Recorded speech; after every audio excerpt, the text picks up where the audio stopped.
ہمارے جو پاکستان کے نئے چیف جسٹس ہے قاضی فائز عیسیٰ صاحب، انہوں نے گزشتہ دنوں ایک فیصلہ کیا ہے، ٹھیک ہے، اس کے بارے میں بڑا کہا جاتا تھا کہ بڑا اچھا قاضی ہے، جیسے کسی بھی مسائل وہ پاکستانی مسائل ختم نہیں ہوتے، لیکن گزشتہ دنوں ایک قادیانی کے حوالے سے انہوں نے ایک فیصلہ دیا ہے، اور اس فیصلے کے اندر انہوں نے کچھ نکات ایسے ذکر کیے ہیں جو ختم نبوت کے قانون پر ایک قسم کا ضرب ہے۔ پہلی بات یہ ہے کہ یہ بات ہمیں سمجھ نہیں آتی کہ ہمارے ملک میں چاہے وہ حکمران ہو، چاہے وہ بڑے جو اوپر کے مگرمچھ ہوتے ہیں ان میں سے جو بھی بڑا ہو، وہ جب اپنا عمر ختم کر کے ختم کرنے پہ ہوتا ہے تو کوئی ایسا عمل کر رہا ہوتا ہے کہ مغرب اس سے خوش ہو جائے اور باہر ان کو جو ہے ٹھکانہ مل جائے، کوئی بھی ہو۔ آپ لوگ تاریخ ڈھونڈ لیں، آپ لوگ دیکھ کے سماج میں یہی چیزیں آپ کو نظر آئے گی کہ بھائی ان کو باہر تسلیم کیا جائے کہ بھائی یہ بندہ اس نے تو ہمارے لیے یہ کام کیا تھا۔ تو جسٹس فائز عیسیٰ نے جو فیصلہ دیا ہے، ایک گستاخ تھا جو قادیانی جس کے بارے میں جو ہے وہ فیصلہ آیا تھا، اس میں انہوں نے فیصلہ دیا ہے، اور اس فیصلے کے اندر کچھ چیزیں ایسے ذکر کہ لوگ اس سمجھتے ہیں کہ بھائی واقعی یہ تو ایسی بات ہے، لیکن اصل میں بات کی گہرائی میں جب چلا جائے تو وہ ختم نبوت پر جو ہے وہ ضرب ہوتا ہے۔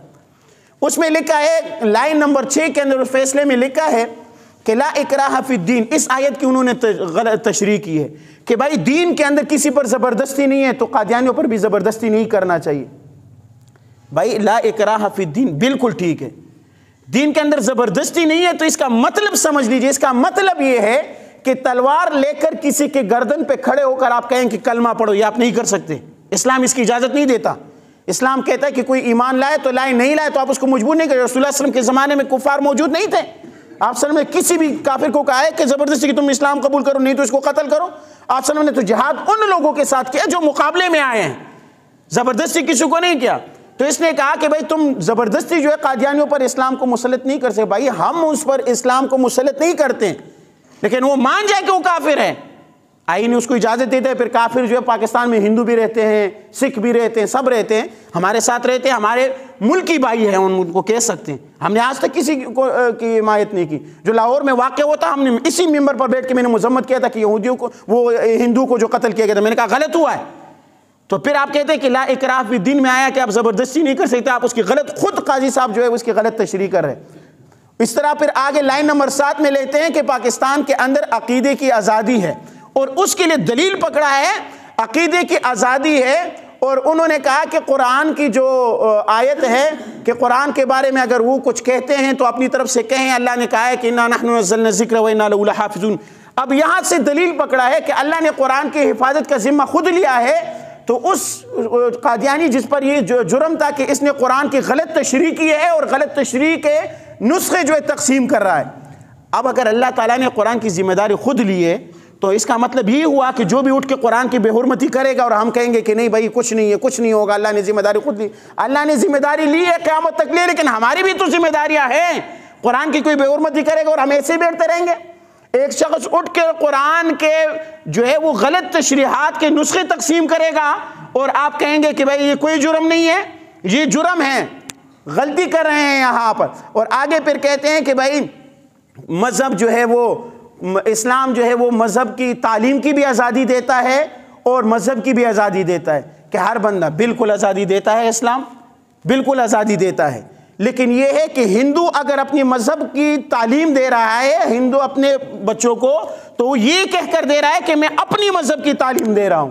سکھ اگر دے رہا ہے تو کہہ رہا ہے کہ میں اپنی مذہب کی تعلیم دے رہا ہوں۔ ہم نے کب کسی کو منع کیا ہے کہ بھائی ہندوؤں کی تعلیم یہاں پر نہ ہو؟ اپنی تعلیمیں جو وہ دے رہے ہیں، حاصل کر رہے ہیں، یہودی کر رہے ہیں، سکھ کر رہے ہیں، سب ہر مذہب کو اختیار ہے۔